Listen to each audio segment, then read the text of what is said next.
Okay, then we will start. And me and my partner, Mr. Nishant Jain, we are co-founders of TradeSwift, and we have actually traveled this tough journey together. मैं और निशांत दोनों ने हम लोगों ने scratch से ये company start की, और हम लोग के साथ एक बहुत बड़ा सपोर्ट था उस टाइम पे। तो हम लोग 3 जने हैं, मैं, निशांत और मिस्टर महेंद्र बैद।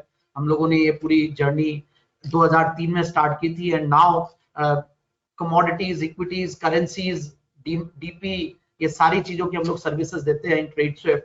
एंड अभी जो हमारा जो फोकस है वो प्योरली हम लोग रिसर्च ओरिएंटेड एक ब्रोकिंग फर्म बनना चाहते हैं, जहां पे हम लोग क्लाइंट्स को एक्चुअली में गाइड करते हैं। गाइडेड ब्रोकिंग की तरफ हम लोग जा रहे हैं, रादर देन डिस्काउंट ब्रोकिंग और premium broking.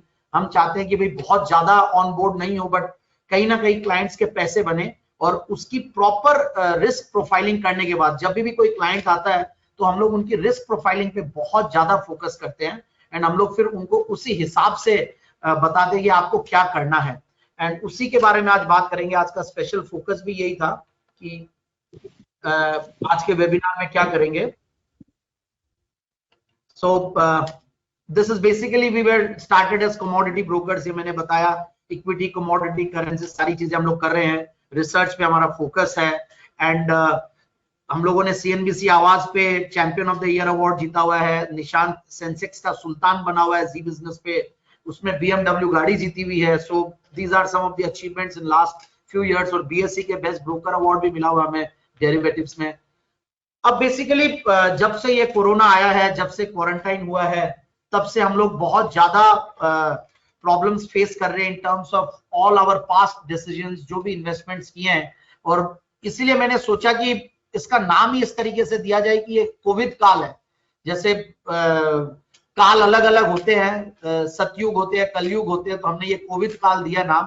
And very seriously बहुत सारे फंडामेंटल्स और बहुत सारी चीजें चेंज हो गई है इस पर्टिकुलर कोविड काल में। So we will try to plan, replan lots of things during this particular thing. So corona virus outbreak हुआ दिसंबर 2019 में, तो आप इसीलिए इसका नाम मान लीजिए कि कोविड-19 है।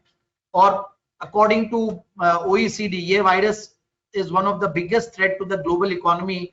जो 2007-8 में जो एक कोहराम मचा था, फाइनेंशियल एक क्राइसिस हुई थी, उसके बाद सबसे बड़ा। और बल्कि मैं बोल रहा हूँ कि इंडियन इकोनॉमी में तो ये जो रिसेशन आ रहा है, लोग ये भी कह रहे हैं कि ये अभी ये चौथा सबसे बड़ा पोस्ट इंडिपेंडेंस, और सर्टेनली बहुत बड़ा रिसेशन आगे मुझे दिख रहा है। It will not that be easy कि ये जो सारे जो प्रॉब्लम्स आने वाली है इतनी जल्दी रिजॉल्व होगी, इतनी इजीली नहीं बोल सकते कि विजिबिलिटी है। क्योंकि एक बार ओपनिंग अप होगी, पार्शियल ओपनिंग अप होगी, और उसमें हो सकता है कि पेंट अप डिमांड एक बार सामने आएगी, फिर वापस से ठंडा पड़ेगा माहौल, फिर चीजें रियलिटी की तरफ जाएगी। So it will take time, but ऐसा नहीं है, होप लूज नहीं करना चाहिए। लगेंगे 1.5 साल लगेंगे, 2 साल लगेंगे, बट समय भी ऐसा है कि ऐसे लेवल्स पे भाव हैं तो लूज तो नहीं करना चाहिए अपॉर्चुनिटी। सो लेट्स सी, अपन जैसे जैसे आगे बढ़ेंगे, कुछ स्लाइड्स हो सकते है काफी अटेंडीज जो है पहले भी अटेंड किए होंगे, कुछ स्लाइड्स कॉमन भी हो सकती है, बट हर बार थीम अलग रहता है। हर बार कुछ ना कुछ एक्स्ट्रा 30-40% नया होता है, 40-50% पुराना होता है। क्योंकि फाइनली इस दौरान कम से कम ये 12वां या 13वां वेबिनार होगा मेरा, कि जिसमें हम लोग बातें बता रहे हैं किस तरीके से अप्रोच करना चाहिए। सो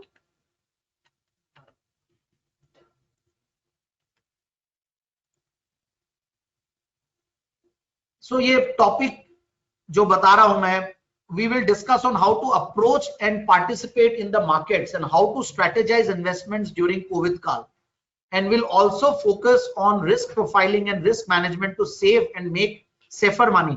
So basically investors, traders, option writers जो भी सुन रहे हैं मुझे, इवन हमारे क्लाइंट, एग्जिस्टिंग क्लाइंट्स है, कुछ लोग हमारे क्लाइंट्स नहीं है, वो लोग भी सुन रहे हैं, हमारे सब ब्रोकर्स, बिजनेस पार्टनर्स, अलग अलग तरीके के सब लोग आज सुन रहे हैं, इवन हमारे एम्प्लॉइज भी सुन रहे हैं। सो मुझे ऐसा लगता है कि बहुत जरूरी है कि रिस्क मैनेजमेंट और रिस्क प्रोफाइलिंग, क्योंकि सारे डायमेंशन सब चेंज हो गए पोस्ट कोरोना, तो रीप्लानिंग, री रिस्क प्रोफाइलिंग, बहुत कुछ करना है, रीप्रोफाइलिंग करनी है। So we will talk on those aspects. And जिस तरीके से फाइनेंशियल मार्केट्स, वर्ल्ड इकोनॉमीज में प्रॉब्लम हो रही है, तो एक चीज बहुत इंपॉर्टेंट है कि हमें पहले सर्वाइवल के ऊपर फोकस करना है, देन हमें पैसा बनाने के ऊपर फोकस करना है।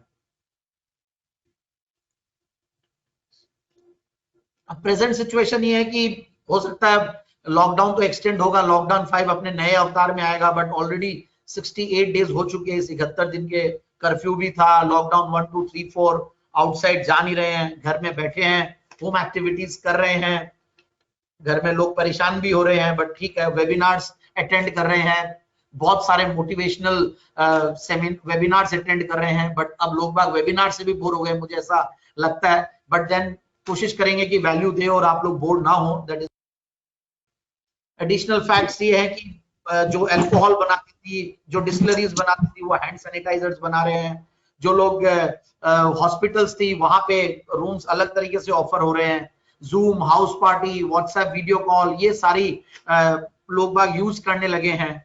और आज भी देखिए वेबिनार एक इतना बढ़िया टूल है कि इतनी इजीली अटेंड कर रहे हो, लोग बाग आजकल ज्यादा आने लगे हैं, ज्यादा लोग अटेंड करने लगे हैं। सर्टेनली जान है तो जहान है, पहले काया फिर माया। सर्टेनली देखिए भारत सरकार ने unlike lots of other countries जान पे बहुत फोकस किया है, क्योंकि इंडिया में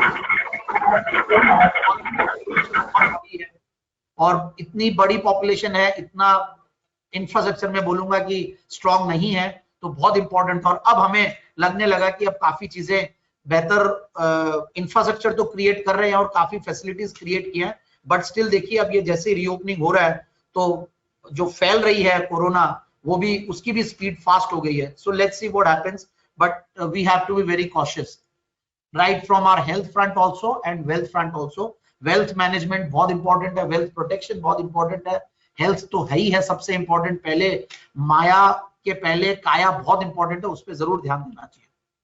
इकोनॉमिक डिसरप्शंस हो रहे हैं, एक बहुत बड़ा कैटास्ट्रॉफ बोल सकता हूं मैं।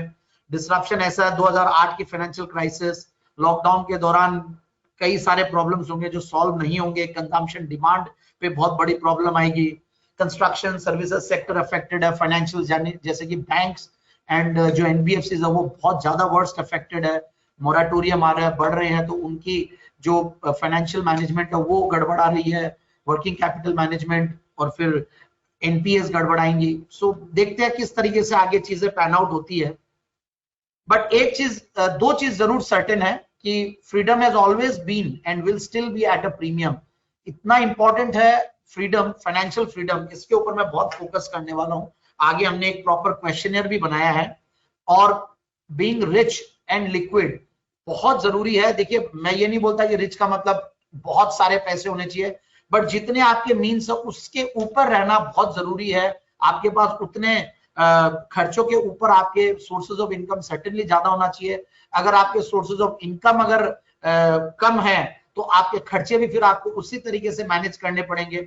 सो एंड लिक्विड रहना बहुत इंपॉर्टेंट है। कई बार ऐसा होता है कि लोग हमें फोन करते हैं, अभी इस कोरोना के दौरान और लॉकडाउन के दौरान लोगों ने स्टॉक मार्केट को टाइम पास के रूप में भी लिया है। लोग बहुत जरूरत से ज्यादा ट्रेडिंग करने लगे थे, या जरूरत से ज्यादा एग्रेसिव हो गई कि हमें रिसर्च भी सीखनी है, हमें ट्रेडिंग भी सीखनी है। लोग हमारे पास आते भी थे और कई लोगों ने अकाउंट भी खुलवाए हैं, बट हम हमेशा यही डरा रहे हैं कि अननेसेसरली आप लोग प्लीज इस मार्केट में डायरेक्ट पार्टिसिपेशन इस तरीके से ना करें।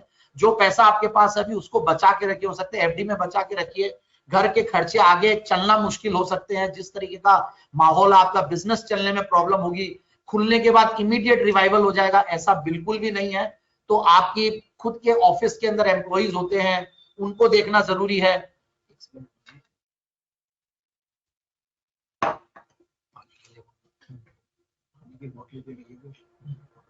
सो मुझे लगता है कि इन चीजों पे बहुत फोकस करना चाहिए।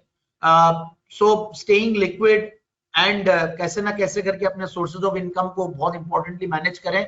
और जो पैसा अन्य से, कई बार ऐसा लगता है कि अनवांटेड मनी या पैसा इन्वेस्ट कर दे 3 महीने बाद निकाल ले, ऐसा स्टॉक मार्केट में आप करेंगे तो पक्का लूज करेंगे। बहुत इंपॉर्टेंट है कि ऐसा काम नहीं करें।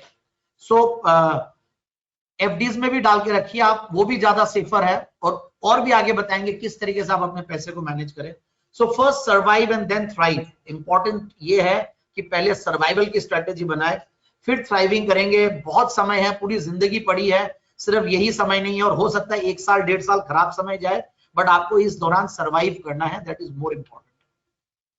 कोरोना वायरस एंड लॉकडाउन, देखिए ये एक तरीके से ब्लैक स्वॉन जैसा ही इवेंट बोलते हैं, सिक्स सिग्मा इवेंट की। ये ऐसा इवेंट है जो 10 लाख, सिक्स सिग्मा का मतलब है 10 लाख बार में से कोई चीज होती है उसको सिक्स सिग्मा बोलते हैं। बट ये सर्टेनली उससे भी बड़ा ही मुझे लगता है, और आगे भी आने वाले दिनों में कॉन्सिक्वेंसेस कैसे होते हैं वो देखने हैं। कोरोना वायरस सर्टेनली एक चीज अच्छी की है, खराब सारी चीजें की है, बट कई जो कंपनीज है वो एक्चुअली में अपने धरातल पे आई है, कई चीजें अपने वैल्यूएशन पे आ जाएंगी, कई जो अननेसेसरी जो चीजों के भाव बढ़े हुए थे, दाम बढ़े हुए थे, हो सकता है धरातल पे आए। फाइनेंशियल्स जो काफी कई जो ब्लॉक थे वो अपने वापस से राइट लेवल्स पे आ रहे हैं। अब एक चीज और मैं बता दूं कि मार्केट में कई लोग हमें फोन करते हैं, पूछते हैं कि क्या लगता है मार्केट कैसा लगता है। देखिए मार्केट हो सकता है 7,500 से 9,000 आया, 9,000 से भी 9,500 आज जो बंद हुआ है, बट इस तेजी को तेजी नहीं मान सकते हैं। जिन लोगों ने 7,500 पे इन्वेस्ट किया उनके लिए एक बहुत बढ़िया माहौल बना और उन्होंने प्रॉफिट बुकिंग भी की होगी, और ये अप्रैल का महीना और मई का महीने में पैसे बने हैं। बट एक चीज ध्यान रखें, जो इस पर्टिकुलर स्लाइड में मैं बताना चाह रहा हूं कि 2008 में देखिए एक फॉल आया, फिर एक बाउंस भी आया, फिर वापस से देखिए कैसे साइडवेज रहा, 30% ड्रॉप, फिर 7 महीने के बाद फिर से 50% ड्रॉप। तो जिन लोगों ने यहां पैसा खोया, यहां तक तो वो पानी मांग रहा था, कोई बात नहीं, फिर यहां बाउंस आया, थोड़ा पैसा भी बना, बट इस माहौल में यहां तक भी वो सर्वाइव कर रहा था कि चलो ठीक है मार्केट ऊपर नीचे रहे। बट यहां जिन लोगों ने इन्वेस्ट किया और फिर जो ये फॉल है, ये ऐसा फॉल था, ऐसा भयानक, मुझे याद है 2200 के लेवल्स थे। It was so difficult to sustain. और आप फिर देखिए आप कैसे साइडवेज मूवमेंट है, फिर 5 महीने लगे आपके पूरे ये बेस फॉर्मेशन में, और फिर माहौल बना तेजी का। फिर 2012-13 तक धीरे धीरे माहौल बना, और 2014 में जब मई में मोदी सरकार आई तो उसके पहले माहौल बना, और उस दिन 500-600 पॉइंट की रैली, और फिर 7200 पे निफ्टी बंद हुआ। एक चीज और बता दूं, उस दिन की मैं एक बात बता सकता हूं आपको कि 32 का विक्स, 33 का विक्स तब चलता था, बट इस बार जो माहौल बना 23-24 मार्च, जो मार्च का लास्ट वीक था, उस दौरान ये 87-88 तक ये विक्स गया हुआ है। उसकी मैं स्लाइड नहीं डाला इसमें। तो बहुत जबरदस्त वॉलेटिलिटी और जबरदस्त जब फियर रहता है तो ये विक्स इंडेक्स ऊपर जाता है। इवन जो सीबीओई विक्स है जो इंटरनेशनल मार्केट्स के यूएस का है वो भी बहुत ऊपर था, फिर इंडियन मार्केट्स का जो विक्स है वो बहुत ऊपर गया। सो ये साइडवेज और ये सब जो होता है ये हो सकता है कि इंडियन मार्केट्स में भी देखने को मिले। So we have to approach the markets and our investments very very cautiously. ये बहुत इंपॉर्टेंट है, उसके बारे में भी आगे और बताएंगे। और देखिए किस तरीके से एनपीएस जो है, मैं ये थोड़ा सा पहले जो कोरोना के दौरान और कोरोना के पहले आसपास क्या होने वाला है उसकी मैं एक सिचुएशन बता रहा हूं।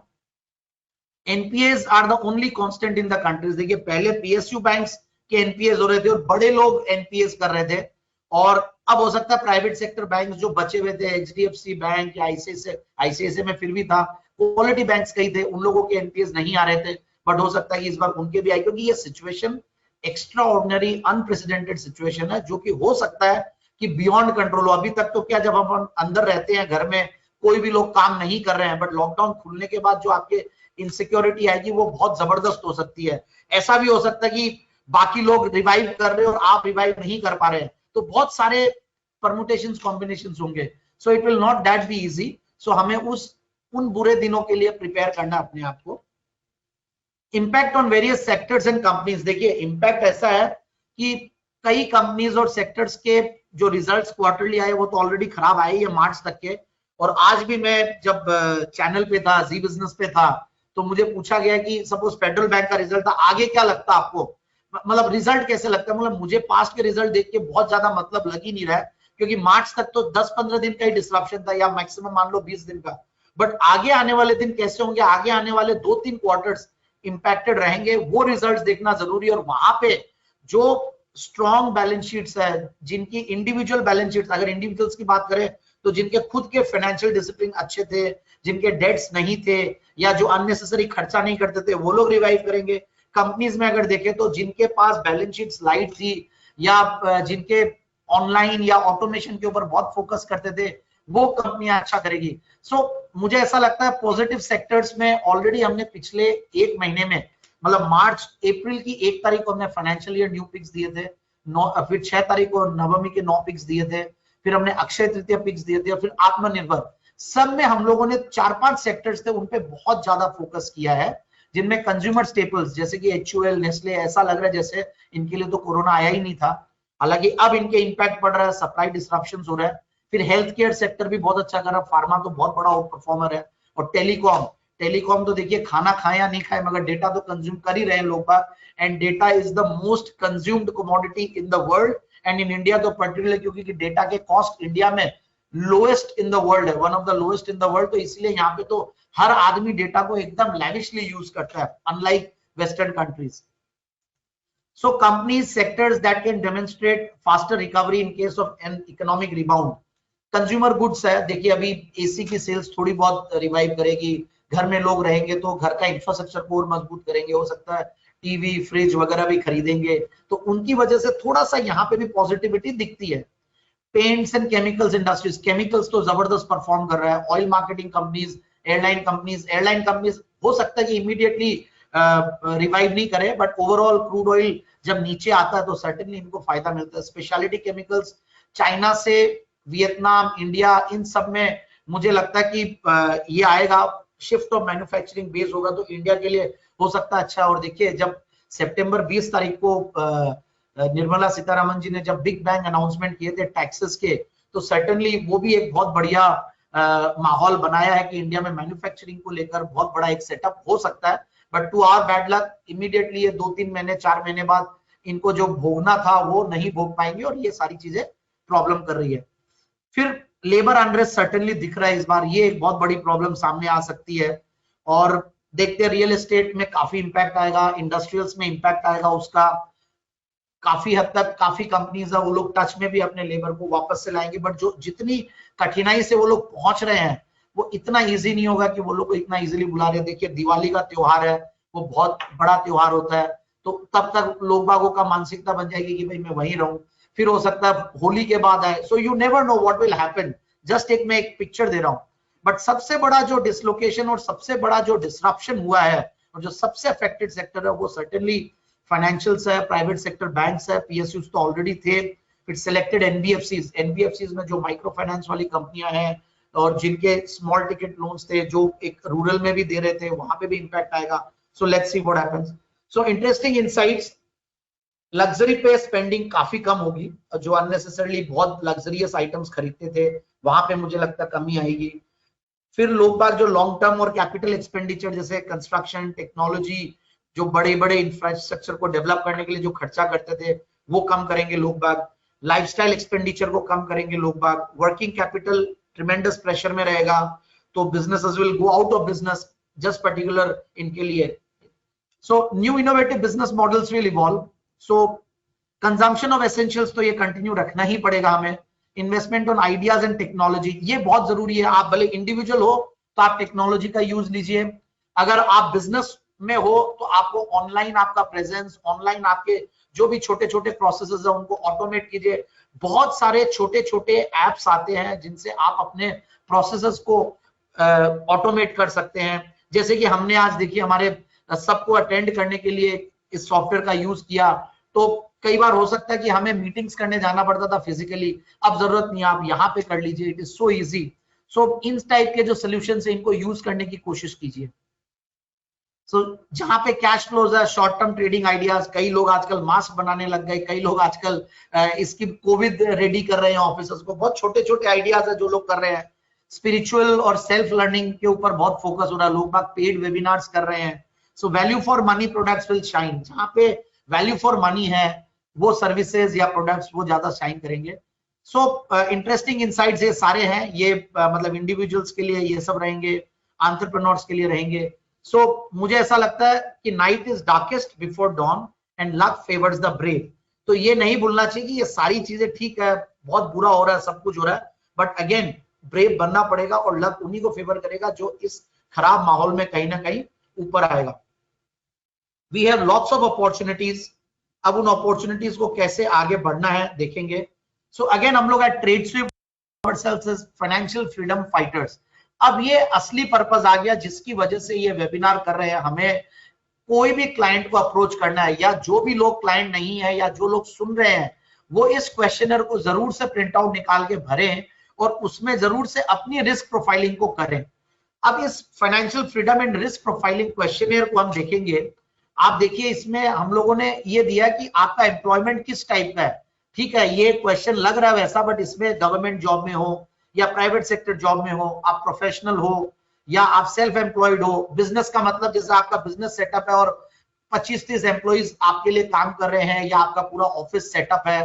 पार्ट टाइम में हो, कई लोग हाउसवाइफ होती है, पार्ट टाइम 3 घंटा 4 घंटा करती है, टीचर है या कई काम करते हैं। आजकल वर्क फ्रॉम होम में भी काफी लोग अपनी ब्लॉगिंग कर रहे हैं या डिजाइनिंग कर रहे हैं, या बहुत सारे ऐसे काम आते हैं जो घर से बैठ के कर सकते हैं। सेल्फ एम्प्लॉयड कई लोग होते हैं जो खुद काम कर रहे हैं और 2-3 एम्प्लॉइज के साथ अपना काम चला रहे हैं। सीजनल काम, सीजनल काम का मतलब कि जैसे कि पतंग वाले टाइम पे पतंग बेचना, दिवाली के टाइम पे पटाखे बेचना, या कई सारे ये सीजनल छोटे मोटे काम होते हैं, लोग करते हैं। ये इसको भरना जरूरी है। और हम लोग जो देखते हैं कि लेवल ऑफ एम्प्लॉयमेंट कितना आपके ऑक्यूपेशन में, क्योंकि कई बार लोग पूछते हैं कि मैं जॉब कर रहा हूं सर और मुझे फ्यूचर्स एंड ऑप्शंस में ट्रेडिंग करनी है, मुझे शेयर्स की आपकी टिप्स चाहिए। बट हम ये पूछते हैं कि आपका लेवल ऑफ एम्प्लॉयमेंट क्या है, आपके वर्किंग आवर्स कितने हैं, आपका number of days in a week कितना काम करते हैं आप। 6 दिन कर रहे हैं, 7 दिन कर रहे हैं, डॉक्टर्स को 7 दिन भी करना पड़ता है, और कई बिजनेसेस है जहाँ पे 7 दिन भी है, कई बिजनेस में 5 दिन है, और कई लोगों का रात को होता है, कई लोगों का सुबह काम होता है। फिर असिस्टेंट्स आपके पास अवेलेबल है या नहीं है। आप अगर कोई भी काम कर रहे हो तो आपके नीचे आपके असिस्टेंट्स है या नहीं है, या आप काम कर रहे हो ऑफिस में तो आपके कितने ऑटो मोड पे आपका काम चल रहा है। तो ये जो कि हम हमेशा पूछेंगे। फिर लेवल ऑफ ये एड्रेस हुआ। फिर आई एम इंटरेस्टेड इन, एक क्वेश्चन ये है कि आप अगर इंटरेस्टेड इन इन्वेस्टमेंट है तो 5 साल है, 3 साल है, क्या होराइजन है, पर्पस क्या है, आपके पास इन्वेस्टेबल सरप्लस कितना है, कि अगर वन टाइम कर रहे हैं तो कितना, और एसआईपी जरूर से ये क्वेश्चन पूछते हैं कि आप मंथली एसआईपी कितना कर सकते हो, ये भरना बहुत जरूरी है। आपकी लाइबिलिटीज कितनी है, मैं कितने लोगों का कॉल अटेंड कर चुका हूं, क्योंकि जनरली हम तो ट्विटर पे और हमारा नंबर आराम से डिस्क्लोज करते हैं कि आप प्लीज आपके कोई भी प्रॉब्लम आप पूछिए। एक पर्टिकुलर टाइम फ्रेम दे रखा है कि 3:30 के बाद पूछिए, मार्केट आवर्स के बाद, कई बार मार्केट के दौरान भी पूछते हैं, depending on the type of question. Market oriented question होता है तो मार्केट के दौरान लेते हैं, मार्केट के अलावा कोई क्वेश्चन होता है तो बाद में लेते हैं। सो मुझे ऐसा लगता है कि ये जो सवाल है इसको बहुत अच्छे से भरना है कि लाइबिलिटीज क्या है, क्योंकि आप अगर बोरोड मनी से ट्रेडिंग करते हैं या इन्वेस्टिंग करते हैं, believe me you can have a very very tough time, क्योंकि बोरोड मनी, बोरोड नॉलेज, और उसके बाद आप इन्वेस्टिंग और ट्रेडिंग कर रहे हो तो हो सकता है कि you can land up in a very very big soup. हाँ, अगर आपके पास बोरोड मनी है बट आपको नॉलेज बहुत है तो हो सकता है कि ये कॉम्बो चल जाए, बट दोनों ही बोरोड हो तो प्रॉब्लमेटिक हो सकती है। सो आपको ये कॉम्बिनेशंस देखने पड़ेंगे। बट ये चीज क्या, मैं सारी चीजें क्वेश्चनर पे और सारी चीजें वेबिनार में नहीं बोल सकते हैं, बट आप पर्सनली कभी भी आपको कुछ इंटरेक्ट करना हो, आपको एक क्वेश्चनर भरने के लिए हमारी टीम पूरी आपको हेल्प करेगी। रिस्क एपिटाइट क्या, जैसे ये जब हम क्वेश्चनर बना रहे थे, मैं और मेरे पार्टनर निशान, तो हम लोगों ने ये क्वेश्चनर में रिस्क एपिटाइट को बहुत इंपॉर्टेंस दिया कि आप लोग जब इन्वेस्ट करते हैं तो कई लोगों की रिस्क एपिटाइट ऐसी होती है, अब वो एज अगर 60-65 है तो उन लोगों का हो सकता है कि रिस्क एपिटाइट डिफरेंट होगा। कोई लोग है 30 से 35 उनका अलग होगा, 40 से 45 का अलग होगा। अगर आपने पैसा लगाया, आप उसमें कितना परसेंट खोने पे आपकी नींद नहीं उठती है, उसका भी एक रेशियो होता है कि आपने जो इन्वेस्ट किया, आपको इंटरनली आपका नेटवर्थ पता होता है, वो इन्वेस्टमेंट का जो रेशियो वो कितना है वो आप कैलकुलेट करें। फिर जो आप खोगे, कोई भी ट्रेड करते हो, कोई भी इन्वेस्टमेंट, तो उसमें कितना आप खो सकते हो वो आपका टोटल इन्वेस्टमेंट का एक रेशियो होगा। उसके ऊपर भी हम आएंगे आगे क्वेश्चनर, और उसके बाद एक शीट हम लोग भरने के लिए बोलते हैं। देखिए, अगर ये सारे काम हो सकता है कि बहुत बोरिंग होंगे एक बार के लिए, बट ये करना बहुत जरूरी है, क्योंकि कोई भी काम करो, आप अपना भले पढ़ाई भी करते थे तो वैसे बोरिंग लग सकती है, आप अपना जॉब भी करते हो तो हो सकता है बोरिंग लग सकता है कई बार अगर पैशन नहीं आ रहा है तो। बट हर चीज को करने के लिए आपको रिलीजियसली और मेटिकुलसली करना पड़ता है, अदरवाइज सक्सेस इतनी इजीली नहीं मिलती है। लाइबिलिटीज देख ली, फिर कैपेसिटी, ये रिस्क एपिटाइट देख लिया कि 50% खो दो तो क्या टेंशन होती है आपके, 20% खो सकते हो क्या, 100% भी खो दो तो वैसा कैपिटल कौन सा है।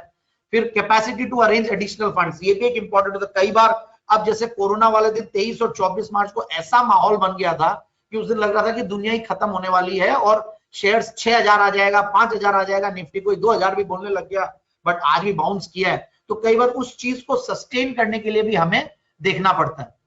तो फिर आप ये देखिए नॉलेज लेवल, ये क्वेश्चन भी आपको कोई दूसरे क्वेश्चनियर में जल्दी से नहीं मिलता। और मैं जनरली जब भी कोई लोग फोन करते हैं या पूछते हैं तो हम लोग क्लाइंट को ये पूछते हैं कि आप कितना जानते हो मार्केट के बारे में, whether you know about fundamentals of a stock, technical analysis आपने क्या सीखी हुई है क्या।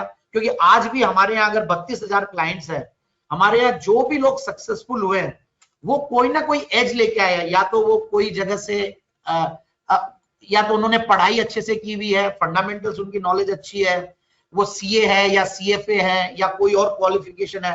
अगर क्वालिफिकेशन होना कोई जरूरी नहीं है, कई बार एजुकेशन क्वालिफिकेशन से नहीं जानी जाती है, फॉर्मल एजुकेशन से नहीं जानी जाती है। आपका अगर कॉमन सेंस है या लर्निंग स्किल्स बहुत अच्छी हो तो वो भी एजुकेशन का ही काम करता है। So that is very important. फिर हम लोग पूछते हैं टेक्निकल एनालिसिस का आपने प्रॉपर कोर्स किया हो या नहीं किया हो, तो आजकल गूगल baba.com है, गूगल में, यूट्यूब में इतने वीडियोस है, सब बहुत इजीली मिलते हैं। फिर ऑप्शंस आता है क्या, क्योंकि ये भी हम पूछते हैं, क्योंकि कई लोग ऑप्शन में क्या टीवी में सुन के खाली बाई करने आ जाते हैं, उनको लगता है लॉटरी टिकट और खरीद के आ जाए, ऐसा नहीं है। आपको प्लीज, ये बहुत इंपॉर्टेंट है कि ऑप्शंस भी सीखें। फिर आप ऑप्शंस में भी आगे कितना आता है, बेसिक आता है या ग्रीक लेवल आता है। अब ऑप्शन ग्रीक आपको लग रहा होगा कि ग्रीक है ये, तो ये भी समझना है। तो डेल्टा, गामा, थीटा, ये सारी चीजें। सो जो लोग ऑप्शन है, ये थोड़ा टेक्निकल टर्म है, इसलिए मैं इसको थोड़ा स्किप करूंगा। But individually you can always get in touch with us, क्योंकि हमें नहीं पता इतने लोग जो अटेंड कर रहे हैं किनका क्या एक्सपर्टीज और किनका क्या लेवल ऑफ नॉलेज है।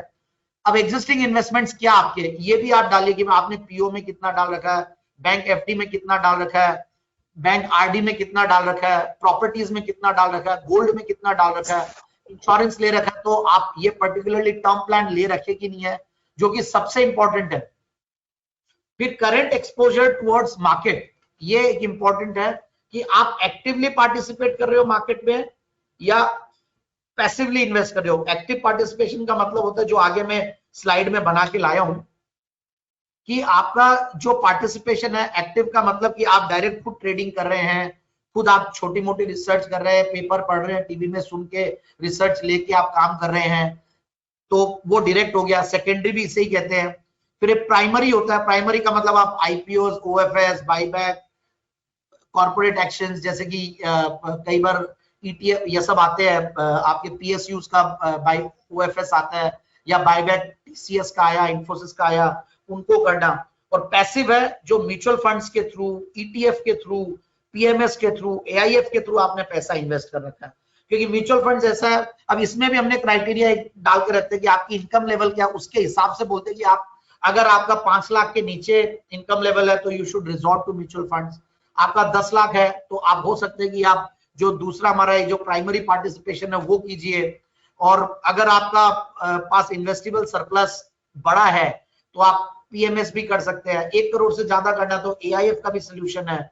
ईटीएफ है, ईटीएफ इजीएस्ट है। ईटीएफ का मतलब आप निफ्टी का ईटीएफ ऐसा ऑटो मैनेज थिंग है कि आराम से आप काम कीजिए, आपको कोई टेंशन ही नहीं है। म्यूचुअल फंड में भी आपको एडवाइजरी लेनी पड़ती है, शेयर्स में भी लेनी पड़ती है, बट ईटीएफ ऐसा कि एक्सचेंज में भी ट्रेडिंग हो रही है और आप आराम से लीजिए, और auto manage by the exchange है। एक्सचेंज इतना बढ़िया से उसको मैनेज करता है कि खराब शेयर्स को वीड आउट करता है। जैसे खेत में हम जंगली पेड़ को हटाते हैं, वैसे खराब कंपनियों को वो लोग हटा देते हैं और अच्छी कंपनियों को डाल देते हैं। तो आपके लिए एक्सचेंज ही काम कर रही है, so why not we go through that. Then आपका एक्सपोजर क्या है, details of active exposure in markets, कि कैश में पोर्टफोलियो क्या है, आईपीओ में आप लगाते हैं क्या, एफएनओ में कितनी मार्जिन है, करेंसी में क्या, कमोडिटीज में क्या। It's a very detailed question है। फिर details of passive exposure in market, क्या म्यूचुअल फंड्स, ईटीएफ और एआईएफ के थ्रू क्या इन्वेस्ट कर रखे हैं मार्केट में। जब ये सारी चीजें सामने आती है तो उसके बाद हम उनको राइट प्रोडक्ट बताने की कोशिश करते हैं। बिकॉज ये बहुत इंपॉर्टेंट है कि आप ऐसे ही हर, जैसे डॉक्टर के पास जाते हो, लोग एक डायग्नोसिस करते हैं, फिर वो प्रोग्नोसिस देते हैं, फिर वो दवाई देते हैं। मैं आपको बोलूं कि आप हर चीज की दवा एक ही दे दूं, आपने मुझे टिप पूछा, क्योंकि मेरे पास दिन में हो सकता है कि ट्विटर पे जब 30,000 फॉलोअर है, हमारे ट्रेडशिप के भी है, हमारे भी है काफी फॉलोअर्स, जब वो आते हैं तो सीधा पूछते हैं आप तो टिप बता दीजिए सर, एक अच्छा स्टॉक बता दीजिए। बट मैं जनरली पूछता हूँ, बता तो देते हैं, बाद में पूछता आप करते क्या हो, आपके पास कितना फंड्स है, आप अगर आपके पास ये स्टॉक नहीं चले तो आपको कब बेचना है, आपके पास आगे लाइबिलिटीज क्या है, आपके गोल्स आगे क्या है। सो वो बहुत सारे क्वेश्चंस होते हैं, उसके बाद आप राइट दवा दीजिए, वो इंपॉर्टेंट है। ये बैक पेज है कि आपके गोल्स क्या है। Then financial freedom through financial planning and replanning. अब now financial replanning is very important. Failing to plan is planning to fail. ये बहुत बड़ी लाइन है कि आप अगर अपने आप को प्लान नहीं किए तो you are in a way planning to fail. आप अपने आप के लिए फेलर के लिए प्लान कर रहे हैं। अब ये देखिए comfort zone versus growth zone. थोड़े दिन पहले तक अगर आप ग्रोथ जोन में थे, अब कहीं ना कहीं फियर और लर्निंग जोन में आ गए। कंफर्ट जोन से तो आप ऑलरेडी अब दूर हो चुके हैं। So what is financial replanning? Basically it's an ongoing process. आपको अपने जो डिसीजंस है उनको पैसे के बारे में लेने पड़ेंगे, और आपको गोल्स जो है अब वापस से अलग अलग गोल्स हो जाएंगे, आपको सब ठीक करना पड़ेगा। अब नाउ, अब ये जो कोरोना लॉकडाउन हुआ है उसके बाद buying a house, higher education, हो सकता है कई लोग अब्रॉड भी अपने बच्चों को नहीं भेजेंगे या बाहर भी नहीं भेजेंगे, तो नए गोल्स भी आपके चेंज होंगे, उनको भी आपको इंट्रोस्पेक्ट करके समझना है। फिर यही है, री establish your goals, gather your own data, कि अब आपके पास हो सकता है कईयों की सैलरीज भी कम होंगी, कईयों की रेंटल इनकम थी तो रेंटल्स कम हो रहे हैं, कईयों के ब्याज की इनकम थी तो उनको ब्याज भी कम मिलेगा। तो ये सारी चीजें हैं।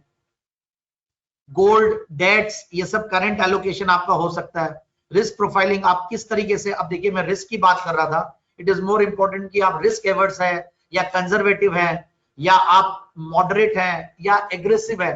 तो ये सारी चीजों के हिसाब से आपको प्रॉपर फाइनेंशियल प्लानिंग और सोल्यूशन अपने आप के लिए लेना पड़ेगा, और नहीं तो you can always take a help of an expert. Emergency funds, अब ये जैसे माहौल ऐसा हो गया कि आपको 3 से 6 महीना के, आप साल भर का आपका इमरजेंसी फंड्स आपको अलग रखने पड़ेंगे, आपके घर के खर्चे के लिए, आपके ऑफिस के खर्चे के लिए, सैलरीज भी देनी पड़ेंगी, पुराने एम्प्लॉइज है, अच्छे एम्प्लॉइज है, या जो भी एम्प्लॉइज है ऑन ह्यूमैनिटी ग्राउंड्स, आपको सबको संभाल के रखना है। तो आपको ये भी फंड्स मैनेज करने हैं। अब इनके बाद अगर कोई बच जाए तो आप उसको इन्वेस्टेबल सरप्लस मानिएगा, नहीं तो प्लीज उसको सरप्लस मत मानिएगा, otherwise you will land up in soup. So again life insurance, आप अपना सबसे इंपॉर्टेंटली देखिए, जो टर्म प्लान है उसको आप रीप्लान कीजिए, बहुत इंपॉर्टेंट है। आपका हेल्थ प्लान है उसको रीप्लान कीजिए, क्योंकि अब आपके इनकम लेवल्स काफी चेंज होने वाले हैं। तो टर्म प्लान आपको बहुत जरूरी है। फिर आपका हेल्थ प्लान बहुत जरूरी है। आप नीचे भी देखिए, इनकम प्लस ये liabilities plus goals is equal to quantum of life insurance. तो हो सकता है आप 1 करोड़ 2 करोड़ ले रखे थे, 50 लाख 1 करोड़ तो लेना ही चाहिए टर्म प्लान में, तो मतलब ही नहीं है। उससे ज्यादा का आप कोशिश कर सकते हैं, वहां पे खर्चा करना ज्यादा एडवाइजेबल है, क्योंकि आप कोई एक अच्छी जगह खर्चा करेंगे तो आपको हो सकता है कि दूसरा कोई अनवांटेड लग्जरियस एक्सपेंस से आप बच जाते हैं, तो मेरे हिसाब से वो करना चाहिए। प्रोटेक्शन प्लानिंग, यही मेडिकल इंश्योरेंस, प्रॉपर्टी इंश्योरेंस, क्योंकि अब ये प्रोटेक्शन प्लानिंग बहुत इंपॉर्टेंट हो गया है। ये नहीं करोगे तो बहुत प्रॉब्लमेटिक होने वाला है। यही again risk return trade off की बात है। कैश पे बैठिए, फिर बैंक एफडीज जो मैंने बोला, फिर आप म्यूचुअल फंड के डेट स्कीम्स पे लगा सकते हैं, फिर म्यूचुअल फंड के बैलेंस स्कीम्स है। कई बार आप प्रॉपर्टीज इतनी ज्यादा नीचे आ गई तो हो सकता है कि प्रॉपर्टीज की भी डील्स आ सकती है। आपके पास अगर बहुत फंड्स है जिनकी एकदम रिक्वायरमेंट नहीं है, तो हो सकता है कि कोई जरूरी थोड़ा कि ऐसे ही रहेगा। 6-7 साल से ऑलरेडी प्रॉपर्टीज में मद्दी है, हो सकता है 1.5-2 साल, 8-8 10-10 साल की साइकिल्स होती है, वापस से ठीक हो जाए, you never know. Direct equity, ये ऐसे आपकी रिस्क प्रोफाइलिंग के हिसाब से। फिर आप देखिए, ये invest as much as possible as often as possible, ये बहुत इंपॉर्टेंट है। Invest at highest rate of interest का मतलब ये नहीं कि आप एकदम भयंकर वाली रेट पे लगा दिए 3% 2%, इनमें बहुत लोग डूबते हैं, बहुत लोगों के पैसे डूबे हैं, और इस बार पोस्ट कोरोना तो बहुत ही ज्यादा डायमेंशन चेंज हुए हैं। तो हमें ये देखना है बेस्ट पॉसिबल जो अच्छी रेट है। अगर एसबीआई जैसी चीज या एचडीएफसी जैसी चीज या आईसीआईसीआई, एक्सिस या अच्छे बैंक्स कोई भी ये लोग देते हैं कोई पर्टिकुलर रेट, तो वहां पे इवेलुएट कीजिए कि 6.25 कैसे कमाए, 5.75 कैसे कमाए। सीनियर सिटीजन को एक्स्ट्रा मिलता तो हो सकता है फादर मदर के नाम पे लगा लीजिए। तो ये थोड़े बहुत ट्विकिंग जरूरी है। ये सब सोचना और ये सब प्लानिंग करना भी बहुत जरूरी है, क्योंकि हर पेनी मैटर करता है, आपको ये बहुत ध्यान रखना है। पावर ऑफ कंपाउंडिंग, एक्चुअली अगर आपने पैसे को कंपाउंडिंग में नहीं लगाया ना, तो एल्बर्ट आइंस्टाइन ने बोला कि आप फिर दूसरों के कंपाउंडिंग के लिए आप पे कर रहे हो। तो it is a very important line, power of compounding. Compounding is the 8th wonder in the world, but उसके बाद जो एक्स्ट्रा लाइन है वो लोग नहीं सुनते हैं। वो ये है कि अगर आपने अपने पैसे को कंपाउंडिंग में नहीं लगाया तो कहीं ना कहीं आप दूसरों के जो कंपाउंडिंग बेनिफिट मिल रहा है उसकी भरपाई आप कर रहे हो। So it is very important. आपने देखा ही होगा कई लोग अपने पैसे को अच्छे से यूज करके कंपाउंडिंग से बहुत बड़ा पैसा कमा लेते हैं, और कई लोग प्रोक्रास्टिनेट करते कि मैं आज लगा लूंगा, कल लगा लूंगा, और अननेसेसरी इधर उधर करके लोग खोते भी हैं। सो इट इज इंपॉर्टेंट कि कंपाउंडिंग को समझे। गैम्बलिंग वर्सेस इन्वेस्टिंग, देखिए आधे से ज्यादा लोग जब मार्केट्स को अप्रोच करते हैं तो कहीं ना कहीं, आधे से क्या मतलब 98% लोग गैम्बलिंग ही कर रहे होते हैं कहीं ना कहीं, और स्पेकुलेट, अननेसेसरी स्पेकुलेशन करते हैं। But it's such a beautiful market जहां पे अगर सिस्टमेटिकली और डिसिप्लिन के साथ, नॉलेज के साथ और अपना डिसिप्लिन के साथ अगर काम करते हैं तो पैसा बनता है। और समय देना पड़ता है, समय नॉलेज गेन करने में भी देना पड़ता है, और समय आपको जो पैसे लगाए हैं उसको भी देना पड़ता है, तब पैसा बनता है। एंड डाइवर्सिफिकेशन बहुत इंपॉर्टेंट है। मतलब मेरा एक अभी रिसेंटली राजस्थान पत्रिका में भी एक आर्टिकल आया था, उसमें हमने यही बोला था कि diversification across asset classes, diversification across instrument, उस एसेट क्लास के अंदर भी इंस्ट्रूमेंट्स होते हैं, और डाइवर्सिफिकेशन अगेन आप स्टॉक्स में आते हैं या म्यूचुअल फंड्स में आते हैं तो फर्दर और आप डाइवर्सिफिकेशन कीजिए। बहुत सारे टूल्स होते हैं सब में, तो diversification is the mantra that is very important. तो ये financial planning, concept monitoring, portfolio rebalancing, ये सब करना है। So hope for the best, expect the worst, ये बहुत इंपॉर्टेंट है। The only wrong thing to do is to do nothing about protecting your financial future. ये बहुत इंपॉर्टेंट है कि फाइनेंशियल फ्यूचर के बारे में नहीं सोचना और कुछ नहीं करना। अदरवाइज आप अपने लिए तो खराब कर ही रहे हो, उससे ज्यादा आप अपने फैमिली के लिए गलत कर रहे हो। That is more important to understand. ये सारे इन्वेस्टमेंट्स के तरीके हैं जिसको हमने डाला कि गारंटीड रिटर्न्स कौन से होते हैं, नॉन गारंटीड रिटर्न्स कौन से होते हैं, 10 इन्वेस्टिंग थंब रूल्स। ये मैं इसीलिए डालता हूं कि इसको आप एटलीस्ट जब प्रेजेंटेशन को बाद में देख ले तो आपके लिए एक रेफरेंस मटेरियल होगा। Seasons and preferences of investment, अभी हम ऐसे माहौल में हैं कि डिप्रेशन भी रहेगा, डिफ्लेशनरी ट्रेंड है, इन्फ्लेशन नीचे जा सकता है, तो बहुत सारे ये वर्स्ट इन्वेस्टमेंट इस टाइम पे हो सकता है कि रियल एस्टेट, स्टॉक्स और ये सब हो, गोल्ड, कैश, कुछ कमोडिटीज, ये अच्छे हो सकते हैं। सो जनरली ये सारे सीजन्स और इन्वेस्टमेंट्स का एक मैट्रिक्स बनाया हुआ है, और इन्वेस्टमेंट्स में ज्यादा रिटर्न्स की एक्सपेक्ट करने से औंधे मुंह गिरने के बहुत चांस रहते हैं। मैंने इसमें अंडरलाइन किया, वॉरेन बफेट जो वर्ल्ड के रिचेस्ट और सबसे बड़े आज तक के कोई भी इन्वेस्टर अगर पैदा हुए हैं इस यूनिवर्स में तो वो शायद वॉरेन बफेट ही हैं, और उन्होंने भी अगर आप कंसिस्टेंट बेसिस पे देखें तो 23% का रिटर्न ही जनरेट किया 54 साल में, और अब वो भी उससे भी नीचे हो गया। बट स्टिल बहुत बड़ा पैसा होता है अगर कंपाउंडिंग को अगर आप साथ मिलाएं और अगर आप अपने पैसे को खोते नहीं हो। So it is very important कि आप अपने कैपिटल को इंटैक्ट करते हुए, प्रोटेक्ट करते हुए रिटर्न्स कमाने की सोचें। So direct participation in equity markets, this is actually लोग बाग जो भी अटेंड करते हैं सबको यही चाहिए कि कैसे पार्टिसिपेट करें मार्केट में। तो हम लोगों ने भी इसको डिवाइड किया कि direct participation, indirect participation, passive participation, active participation, ये 3-4 टर्म्स हमने नए डाले हैं जो कि और मिलेगा आपको। अब डायरेक्ट पार्टिसिपेशन के लिए आपके पास टाइम होना चाहिए, एक्सपर्टीज होनी चाहिए, इंफॉर्मेशन होनी चाहिए जो कि नहीं होती है सबके पास, पोर्टफोलियो प्रॉपर होना चाहिए, वॉलेटिलिटी को झेलने के लिए आपको समझ होनी चाहिए। अब कई एनिमल्स है इस जंगल में, बुल, बेयर, ये तो सब जानते ही है, स्टैग जो आईपीओ में पैसा लगाते हैं और इमीडिएटली लिस्टिंग के दौरान क्विकली प्रॉफिट को लेके निकल जाते हैं, उसको हम स्टैग बोलते हैं। वुल्फ, ये बहुत इंपॉर्टेंट है। वुल्फ सबसे डेंजरस एनिमल है पूरे जंगल में, जो कि कई ऐसे स्टॉक्स होते हैं ना, जैसे पेनी स्टॉक्स होते हैं, वहां पे वो लोग घुसे हुए रहते हैं और वहां पे वो लोग लोगों को बुलाते हैं और वो लोग बहुत बुरी तरीके से पैसा लोग खो के जाते हैं। तो wolf is basically who has access to resources and unscrupulous methods and manipulates the system to make returns। मतलब अलग अलग तरीके के सिस्टम्स वो यूज करते हैं और उसके बाद ऐसे पैसे हम खोते हैं और वो पैसा बना के ले जाते हैं। अब मार्केट देखिए अभी कैसा होता है कि आज मार्केट कंसिस्टेंटली ऊपर जा रहा है तो हम खुश रहते हैं, जैसे ही 2 दिन 3 दिन से मार्केट ठीक है तो हम खुश है। मार्केट नीचे जाता है तो वरीड, एकदम परेशान, खाना ही खाना बंद हो जाता है। फिर मार्केट वॉलेटाइल होता है तो जबरदस्त कंफ्यूजन रहता है। अब इन तीनों सिचुएशन में क्या किया जाए? तो रीबैलेंसिंग, आपको हर तरीके से रीबैलेंसिंग करनी पड़ती है। और आप डॉक्टर के पास जाते हो, इसकी कोई दवाई होती नहीं है, तो फाइनली आपको technical analysis, fundamental analysis, options, इन सब को सीखना होगा और फिर उसको नॉलेज को गेन करके इंप्लीमेंट करना होता है। स्पेकुलेशन में भी injurious to your wealth, it is very important कि स्पेकुलेशन बहुत इंजूरियस हो सकता है अगर आप प्रॉपरली नहीं करते हैं। In investing, always remember Rome was not built in a day, but in trading, always remember Hiroshima and Nagasaki were destroyed in a day. एक ही दिन में Little Boy and Fat Man 2 bombs को गिराया और पूरी सिटी साफ हो गई।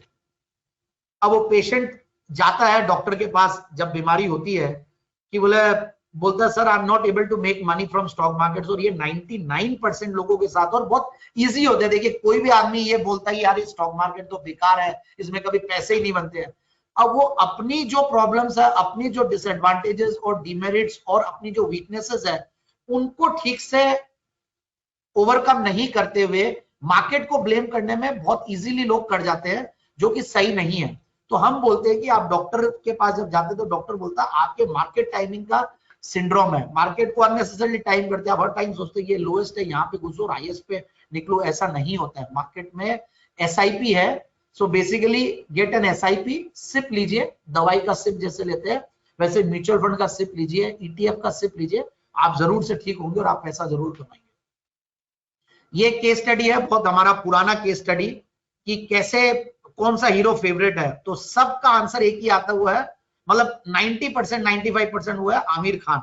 एंड रीजन ये है कि आमिर खान का टेक्निकल्स भी बहुत अच्छा, फंडामेंटल्स भी अच्छा, और हिट मूवी को हिट भी बहुत देते हैं ये सारे। सलमान खान नंबर 2 आता है, नंबर 3 शाहरुख खान आता है। अब हो सकता है शाहरुख खान के फेवरेट्स काफी लोग फैंस होंगे, फॉलोअर्स होंगे, उनको ठीक नहीं लगे, बट जो रियलिटी और जो सर्वे का रिकॉर्ड्स है जो कहता है वो ये कहता है। Fundamental, technical and corporate governance, हम लोग सबसे ज्यादा जो आजकल इंपॉर्टेंस देने लगे हुआ है कॉर्पोरेट गवर्नेंस पे। देखिए फंडामेंटल और टेक्निकल ये दोनों की इंजीनियरिंग हो सकती है। फंडामेंटल को आप जाइए, मतलब हो सकता है कई सीए सुन रहे होंगे या कई फाइनेंशियल वो लोग सुन रहे होंगे, बट फंडामेंटल्स को कई कंपनियां जिनको मैनिपुलेशन करना है, जो वुल्फ्स के थ्रू काम करेंगे, वो लोग बहुत सुंदर बना देते हैं बैलेंस शीट को, और आराम से आप पैसा आप खोते हो, आप समझ के कि ये कंपनी का रिजल्ट्स बहुत अच्छा रहे, बहुत सारी चीजें हैं। फिर टेक्निकल्स में भी आप अगर 200 डेमा देखते हो, कई पैरामीटर्स को देखते हो, तो ऐसा माहौल बन जाता है कि टेक्निकल एनालिसिस पे भी वो चार्ट पे एकदम मस्त लगने लग जाता है स्टॉक, और आप उस स्टॉक को ले लेते हो। इन दोनों के ऊपर है कॉर्पोरेट गवर्नेंस एनालिसिस, ये होती है रियलिटी चेक, वो एसिड टेस्ट। कई ऐसे रेशियोज होते हैं जिनको आप देखोगे तो आपको कई चीजों का पता चल जाएगा। कई बार हम देखते हैं कि वो एक्चुअल में इनकम टैक्स कितना देता है, क्या जीएसटी भरा, क्योंकि आदमी जरूरत से ज्यादा कभी भी नहीं भरेगा कोई भी चीज पॉकेट से। इनकम टैक्स 1 साल भर लेगा, 2 साल भर लेगा, बट कंटिन्यूअस बेसिस पे आउट ऑफ पॉकेट होके, बिना कोई धंधे के, बिना कोई पर्पस के नहीं करता आदमी। तो उनका पर्पस समझ में आता है, उनके इंटेंशन समझ में आते हैं। हम ये वैल्यूएशंस देखते हैं, प्राइस रेंज देखते हैं, P multiples, price to book. हमारे पास इसके भी एक हमने पूरा एक वो बनाया है, वो हम आपको भेज सकते हैं, आप लोग उसको यूज कर सकते हैं कि रेशियोज कौन से देखने हैं फॉर स्टॉक पिकिंग। उसका मैंने इसमें नहीं डाला है, बट एक अलग से हमने पूरा एक वो बुक टाइप की बना रखी है, वो हम आपको ई बुक भेज सकते हैं। सेल्स ग्रोथ देखते हैं, रिटर्न ऑन कैपिटल एम्प्लॉयड देखते हैं, एनुअल रिजल्ट्स देखना बहुत जरूरी है 5 से 10 साल का, और फिर उसके भी ऊपर लास्ट 5 क्वार्टर्स बहुत इंपॉर्टेंट है, जो कि कैसे रिजल्ट्स आ रहे हैं। रेशियोज एंड पैरामीटर्स, ये पैरामीटर्स आपको देखना बहुत जरूरी है। डिविडेंड यील्ड, कई लोग डिविडेंड के लिए काम करते हैं। डेट टू इक्विटी, डेट्स अगर कोई कंपनी में है तो बी एक्स्ट्रा कॉशियस। आप देखिए मुकेश अंबानी जी को भी ये समझ में आ गया कि डेट्स कितनी बड़ी प्रॉब्लम हो सकती है, एंड वो पीछे पड़ गए हैं, और इस कोरोना के दौरान उन्होंने इतनी ब्यूटीफुली पूरी बैलेंस शीट को डिलीवरेज कर रहे हैं, और हर तरीके से सक्सेस मिल रहा है उनको, भले उनके राइट्स इशू हो या उनके जियो में जो स्टेक सेलिंग है, हर तरीके से उनकी डिलीवरेज हो रही है, क्योंकि उन्होंने अपने घर में ही देख लिया कि एक भाई की क्या प्रॉब्लम हुई है लिवरेजिंग की वजह से। तो उन्होंने इस चीज को देख लिया कि भाई 2 लाख 2.5 लाख करोड़ जो डेट्स है उनको कम करें। तो इंडिविजुअली भी हमें अपने अंदर अपनी बैलेंस शीट को देखना चाहिए और डेट्स को कम करने की कोशिश करनी चाहिए, और बिना बात का कोई लोन चल रहा है तो उनको कम कीजिए। होम लोन के अलावा बाकी सारे लोन्स को कम करने में विश्वास रखना चाहिए। और ऐसे ही डेट इक्विटी कंपनी का भी आता है, तो हम ये देखते हैं, इंटरेस्ट कवरेज रेशियो देखते हैं, फिर हम आपके शेयर होल्डिंग पैटर्न देखते हैं कि उसमें सेलिब्रिटी इन्वेस्टर कौन है। कई बार ये सेलिब्रिटी इन्वेस्टर नाम के होते हैं, सामने से सेलिब्रिटी का नाम दे देते हैं और हो सकता है अंदर से कोई और ट्रांजेक्शन हो जाता है। और ट्रांजेक्शन का मतलब होता है कि बुक्स में तो वो ऑनर है बट अंदर से हो सकता है उसके पास कैश पहुंच जाए। कई ऐसी कंपनियां हैं जो ऐसा काम करती है, जो हम नेट पे सुनते हैं या लोगों से ग्रेपवाइन में सुनते हैं या रूमर्स में सुनते हैं। फिर प्लेज परसेंटेज क्या है, ये बहुत इंपॉर्टेंट है। ये जो 3-4 चीजें, interest coverage ratio, debt to equity और प्लेज, अगर ये होता है ना तो उस कंपनी से दूर रहिए, बहुत इंपॉर्टेंट है। इबिटा मार्जिन क्या है, सबसे इंपॉर्टेंट क्राइटेरिया। कोई भी रिजल्ट को देखते हैं कि इबिटा मार्जिन बढ़ा है या घटा है। नेट प्रॉफिट मार्जिन, कोई भी धंधा करते हैं तो अपन देखिए, अगर मारवाड़ी लोग भी या कोई भी गुजराती या कोई भी बिजनेस कम्युनिटी काम करती है तो सबसे पहले पूछते हैं यार मार्जिन का धंधा है क्या, ये क्या मार्जिन है। बोले 1 करोड़ का माल बेचूंगा, कितना पैसा बचेगा मेरे साल के एंड में। तो वो कंपनियों में भी वो सबसे पहले देखना है। जो जो हम हमारे बिजनेस के लिए देखते हैं, आपको वो चीज वहां पे भी देखनी है। फिर मार्केट कैप क्या है, कई बार बहुत छोटी मार्केट कैप की कंपनी खरीदने में डर लगता है, बड़ी में लिक्विडिटी भी होती है, कई बार कॉन्फिडेंस भी आता है। बुक वैल्यू सबसे इंपॉर्टेंट क्राइटेरिया है कि एक्चुअल वर्थ क्या है कंपनी की, बहुत जरूरी है। इक्विटी कैपिटल छोटी है या बड़ी है। रिजर्व्स क्या है कंपनी में, हम लोग reserves to equity capital ratio भी देखते हैं। ये जनरली आपको कहीं मिलेगा नहीं ये रेशियो, बट ये देसी गणित है क्योंकि उससे बोनस का और ये सब का पता चलता है। डेट्स कितने हैं, फेस वैल्यू क्या है, 10 रुपया का फेस वैल्यू है या 1 रुपया का फेस वैल्यू है या 2 रुपया का है, ये बहुत इंपॉर्टेंट है। Management effectiveness, return on capital employed, आपने कभी भी सुना होगा। सबसे ज्यादा मैं इस रेशियो के बारे में बात करता हूं। हम लोग हमेशा बहुत इंपॉर्टेंस देते हैं कि 15 से 20 के ऊपर का रिटर्न ऑन कैपिटल एम्प्लॉयड होना इंडियन इकोनॉमी में बहुत जरूरी है। जहां पे इन्फ्लेशन और जीडीपी मिला के अगर 8+6 है तो बहुत जरूरी है कि आपको रिटर्न ऑन कैपिटल एम्प्लॉयड 15 के ऊपर हो। रिटर्न 20 कम से कम, मैं तो वो स्टॉक्स रेकमेंड करने की कोशिश करते हैं हम कि 20 के लगभग की रिटर्न ऑन कैपिटल एम्प्लॉयड होनी चाहिए, और उससे ऊपर हो तो बहुत बढ़िया। फिर रिटर्न ऑन इक्विटी देखते हैं। फिर asset turnover ratio, inventory turnover, current ratio, ये बहुत इंपॉर्टेंट है। करंट रेशियो अगर खराब है तो आप समझ लीजिए कि उसकी जो डे टू डे जो वर्किंग है उसमें कहीं ना कहीं कैश की कोई प्रॉब्लम है। उससे भी ऊपर होता है क्विक रेशियो, जो इसका एक एसिड टेस्ट रेशियो बोलते हैं। ये रेशियोज देखना बहुत जरूरी है। इससे पता चलता है कि जैसे हम हमारा करंट रेशियो देखते हैं ना कि मेरे महीने का खर्चा इतना है और मेरी मंथली इनकम इतनी है, वैसे आप इसको भी देखिए। कंपनीज का भी ये देखना बहुत जरूरी है, जो कि देखते नहीं है लोग, और आंख मीच के क्या होता है जब माल खरीदने जाते हैं, मोबाइल फोन खरीदते हैं, मटका खरीदते हैं, सबको ठोक बजा बजा के और पूरी रिसर्च करके खरीदते हैं। बट कंपनी, कोई ने टीवी पे बोल दिया, XYZ ने बोल दिया, आलतू फालतू टिप वालों ने बोल दिया, इंदौर वालों ने बोल दिया, अहमदाबाद वालों ने बोल दिया, आप ले लेते हो। ऐसा प्लीज मत कीजिएगा। बहुत इंपॉर्टेंट है कि अपनी ये बेसिक रिसर्च करके ही ले। जैसे आप सब्जी खरीदते टाइम पे पूरा एकदम छू छू के देखते हैं, हर चीज को चेक करके लेते हैं, वैसे इसको भी वैसे ही लीजिए, जो क्योंकि आपका पैसा इसमें इन्वॉल्व है। कैश फ्लो स्टेटमेंट्स जो कि बहुत इंपॉर्टेंट है कि ऑपरेटिंग एक्टिविटी से कितना आता है, ये बहुत जरूरी है। फाइनेंसिंग और इन्वेस्टिंग से कम आना चाहिए, ये हम देखते हैं। टेक्निकल इंडिकेटर्स, ये अब क्या होता है कि जैसे हमारी जो स्ट्रैटेजी रहती है, कोई भी स्टॉक को भले वो टीवी पे दे या हम फेस्टिव पिक्स देते हैं, क्लाइंट्स को बताते हैं, तो हम फंडामेंटली अच्छे स्टॉक्स का एक यूनिवर्स बना रखे हैं। फिर उनको हमने एक स्क्रीनर पे या अलर्ट्स डाल रखे हैं उनपे और उनमें हम ये चेक करते हैं कि टेक्निकल्स कैसे हैं। अगर टेक्निकल्स पैरामीटर्स पे अगर वो सही टाइम है तो उस स्टॉक को रेकमेंड करते हैं, तो रिजल्ट फास्ट मिलता है। सो fundamentally strong stocks and technically timed, ये बहुत इंपॉर्टेंट है।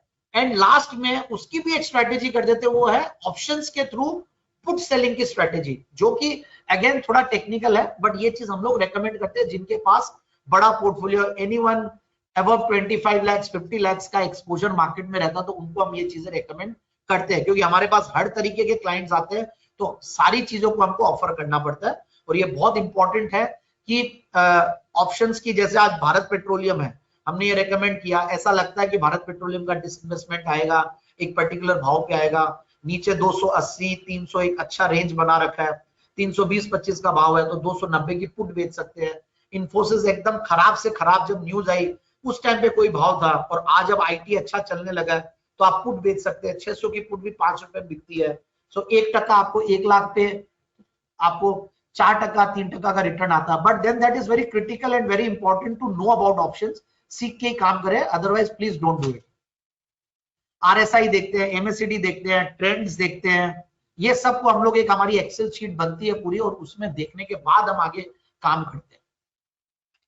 प्राइस स्कैन्स लगाना है, 52 वीक हाई लोज देखना है, लाइफ टाइम हाई ब्रेकआउट देखना है, फिर आपके वॉल्यूम्स एंड डिलीवरी स्कैन्स देखने हैं कि कितना डिलीवरी होता है। कई बार स्पेकुलेटिव स्टॉक होता है, डिलीवरी होती नहीं है, हवा में ट्रेडिंग होती है, खाली आया गया 10%, 20%, कई में 100% पूरा होता है। फिर आपके वॉल्यूम्स देखना जरूरी है। एफएनओ स्कैन्स करते हैं कि ओपन इंटरेस्ट बढ़ रहा है, घट रहा है, लॉन्ग शॉर्ट पोजीशंस क्या हो रही है। हम लोग रोज मॉर्निंग एक मार्केट ब्रीफ देते हैं, उसमें भी देते हैं, उसको आप जरूर पढ़ सकते हैं। हमारे ट्विटर हैंडल पे हम डालते हैं, हमारे फेसबुक पेज पे डालते हैं, सारे सोशल मीडिया में it is available. Bulk deals देखते हैं, फिर relative and peer performance, company को दूसरे, अगर मुझे क्रिसिल खरीदना तो मैं केयर को भी देखूंगा, इकरा को भी देखूंगा, उनके भी दूसरे सारे टेक्निकल पैरामीटर्स और फंडामेंटल पैरामीटर्स देखते हैं।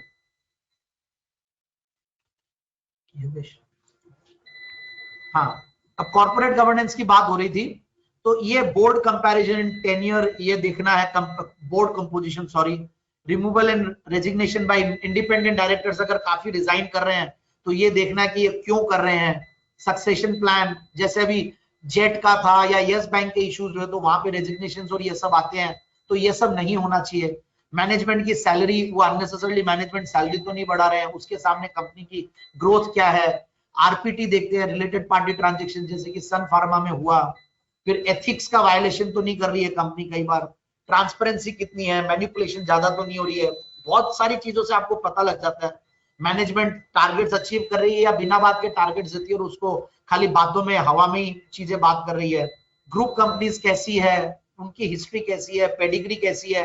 रेटिंग एजेंसीज डाउनग्रेड कर रही है, अपग्रेड कर रही है। आप देखिए, कल एक एग्जांपल था, वेदांता का डाउनग्रेड हुआ है AA- और नेगेटिव आउटलुक के साथ, so which is not a very positive thing for a company.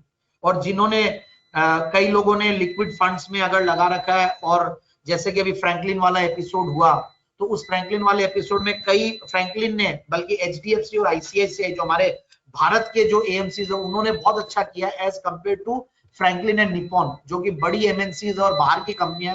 उन्होंने जो लिक्विड फंड्स में इन्वेस्ट किया जस्ट टू आउट परफॉर्म, उन्होंने कुछ ऐसे लिक्विड फंड्स, उन्होंने कुछ ऐसे बॉन्ड्स में और ऐसी कंपनियों में, डेट्स में इन्वेस्ट किया जहां पे उनके शायद प्रॉब्लम्स आ रही है, इसीलिए वो लोग रीपे करने में प्रॉब्लम आ रही है।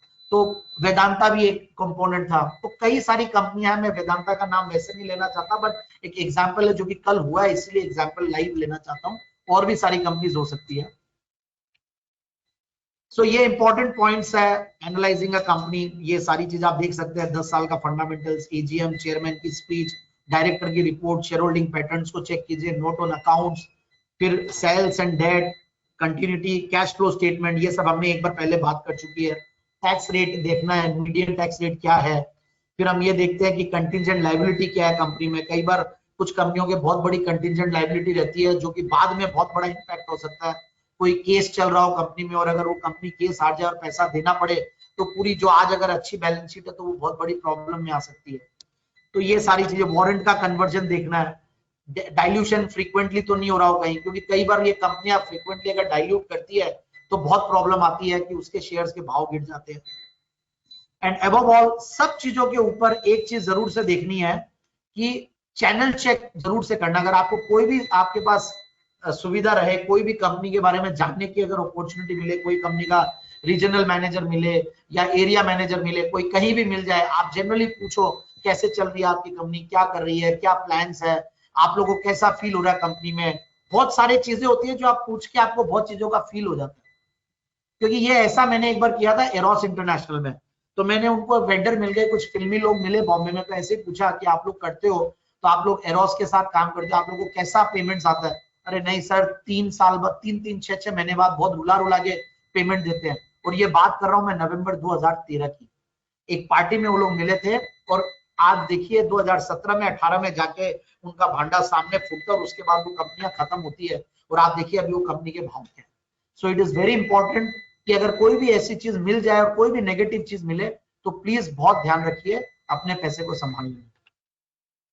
ये एक अकाउंट ऑफरिंग्स हम लोग जनरली बता रहे हैं कि हम लोग किस तरीके से डायरेक्ट एंड सेकेंडरी पार्टिसिपेशन की बात करते हैं। सेल्फ सर्विस अकाउंट्स होते हैं, बेसिक सर्विस इन्वेस्टमेंट अकाउंट, ये बहुत इंपॉर्टेंट चीज है।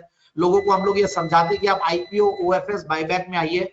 अगर आपके पास ज्यादा फंड्स नहीं है, ज्यादा टाइम नहीं है, आप जॉब कर रहे हैं, तो प्लीज आप 5 लाख, 3 लाख, 2 लाख है अगर आपके पास, तो आप इन्हीं तरीके से पार्टिसिपेट कीजिए और म्यूचुअल फंड में एसआईपी कीजिए और ईटीएफ्स में इन्वेस्ट कीजिए। अननेसेसरली आप डायरेक्ट पार्टिसिपेशन मत कीजिए और ज्यादा सेकेंडरी पार्टिसिपेशन मत कीजिए, you will and up losing.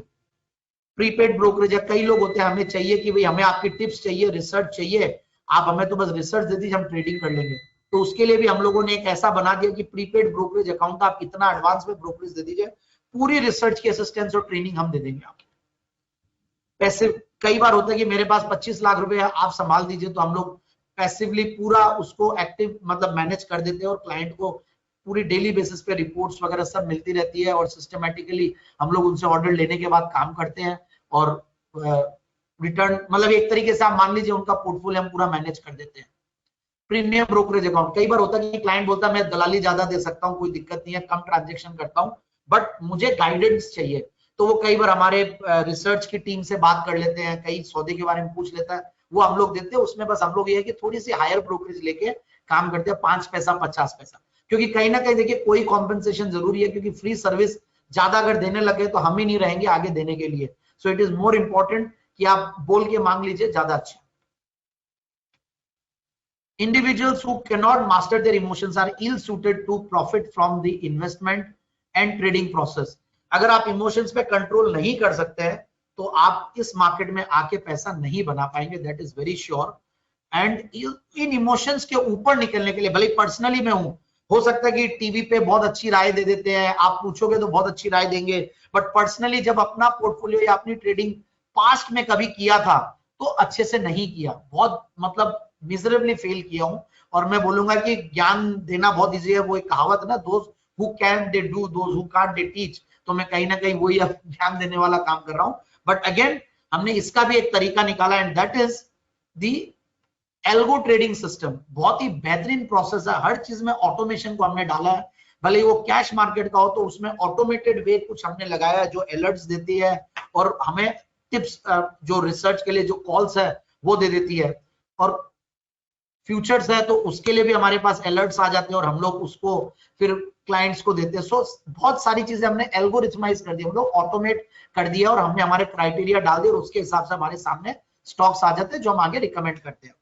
फिर एल्गो सिस्टम में जो इंपॉर्टेंट चीज है, जो हमारा एल्गो सिस्टम है, उसमें हम लोग ऑप्शंस और बैंक निफ्टी ऑप्शंस, जो कि वीकली है, एक बेहतरीन प्रोडक्ट है जिसमें आप ऑप्शंस की सेलिंग करके सेफली तो नहीं बोलूंगा, रिस्क तो रहेगी, 20% रिस्क खोने के लिए जो तैयार रहते हैं और ऊपर 30 से 35% के रिटर्न्स पिछले 4 साल से आ रहे हैं।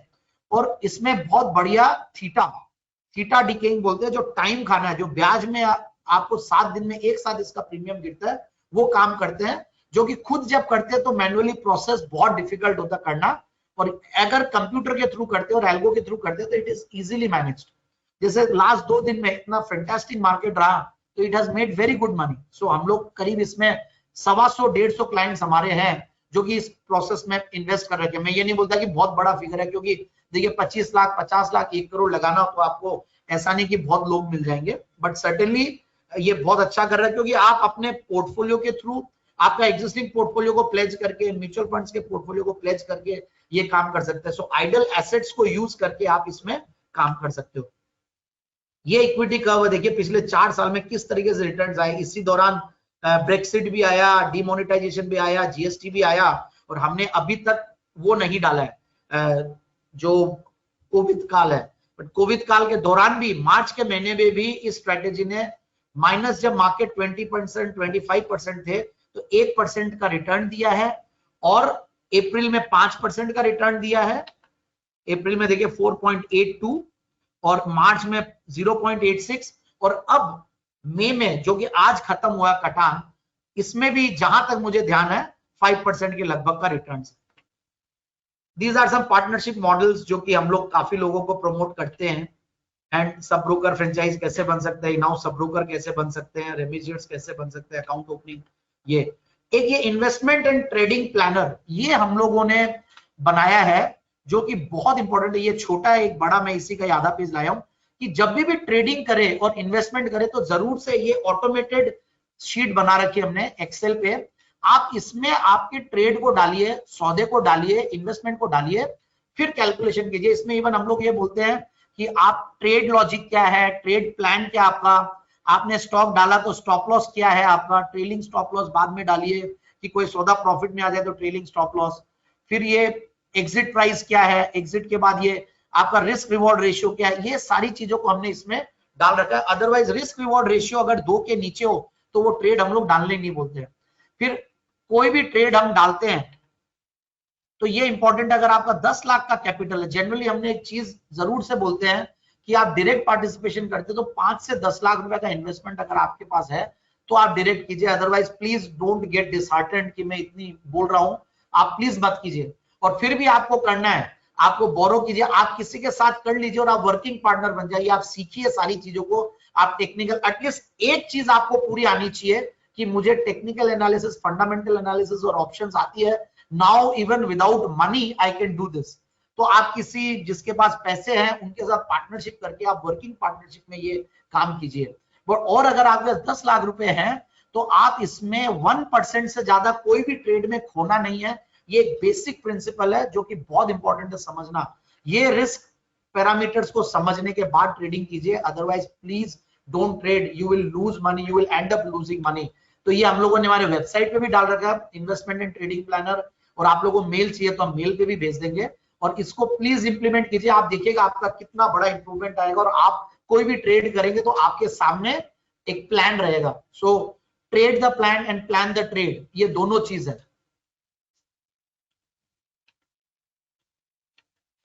ये हमने अभी रिसेंटली आत्मनिर्भर शेयर्स दिए थे, जब वो 20 लाख करोड़ का सो कॉल्ड पैकेज आया था तो उसमें हमने 20 स्टॉक्स निकाल के दिए थे, जो हमें लगता है कि आगे आने वाले सालों में, और पूरा एक कॉम्प्रिहेंसिव पोर्टफोलियो है ये 20 स्टॉक्स का, जिसमें सारे सेक्टर्स को हमने कवर किया है। और अगर हमने बीएफएसआई मतलब फाइनेंशियल सेक्टर को भी कवर किया तो उसमें एचडीएफसी जैसी रॉक सॉलिड कंपनी को डाला है, आईटीसी को हमने एफएमसीजी में डाला है, रैलिस इंडिया देखिए अभी जो टीडीओ का लॉकस्ट का अटैक है उसमें ये कंपनियों को बहुत फायदा मिलने वाला है, अतुल लिमिटेड को मिलने वाला है, विनाती ऑर्गेनिक्स को मिलने वाला है। और फिर एग्रीकल्चर पे सरकार एक्स्ट्रा ऑर्डिनरली फोकस्ड है, क्योंकि कहीं ना कहीं ये पता है कि अगर हमें जीडीपी बढ़ानी है तो जो एग्रीकल्चरल जीडीपी है वो ऑलरेडी बहुत कम है, सर्विसेज की जीडीपी इंडिया की फिर भी ठीक ठाक है, और मैन्युफैक्चरिंग के लिए टैक्सेस का एक बिग बूस्ट दिया ही था। अब देखते हैं आगे क्या होते हैं। मिधानी, ये सारे मेटल्स का है, पॉलीकैब, ये सारे 20 स्टॉक्स है। इस लिस्ट को जरूर से रेफर कीजिएगा, और काफी हद तक काफी स्टॉक्स ऑलरेडी ऊपर आ चुके हैं। ये अक्षय तृतीया पे हमने 3 पिक्स दिए थे, 554 पे कोरोमंडल दिया था अक्षय तृतीया, अभी रिसेंटली 28 तारीख को शायद गई है, ये ऑलरेडी 675 रुपए हो चुके हैं। भारत रसायन दिया, ये भी ऑलरेडी चल चुका है काफी। और नेटको फार्मा है जो नहीं चल रहा है, फार्मा होते हुए भी इसका मतलब कोई ना कोई टेक्निकल रीजन है, हो सकता है इनके यूएस एफडीए की कोई जांच पड़ी हुई है, कोई ना कोई problem.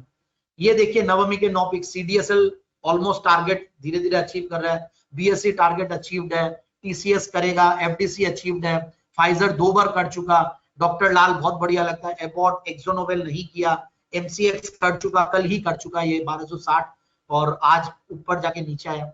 ITC new year financial pick पे दिया हमने 167 पे, पीजीएचएल दिया, पॉलीमेडिक्योर ऑलरेडी 290 300 हो गया। सो कुल मिला के ऐसा नहीं है हर समय स्टॉक्स मिलते हैं, आपको सेक्टर्स को प्रॉपर्ली आइडेंटिफाई करना है उसके बाद। और all is well that ends well. So countdown चल रहा है, 68th डे में है। Stay at home, save lives, stay home, stay smart, stay safe. अब घर में तो रहना मुश्किल है क्योंकि इतने दिन रह लिए, काम भी करना है, ऑफिस भी खुल गई है, but stay safe, that is more important. Happy replanning, investing, financial freedom की तरफ ध्यान दीजिए। Stay healthy, wealthy and wise. स्वस्थ रहें, व्यस्त रहें, मस्त रहें। Thank you so much. And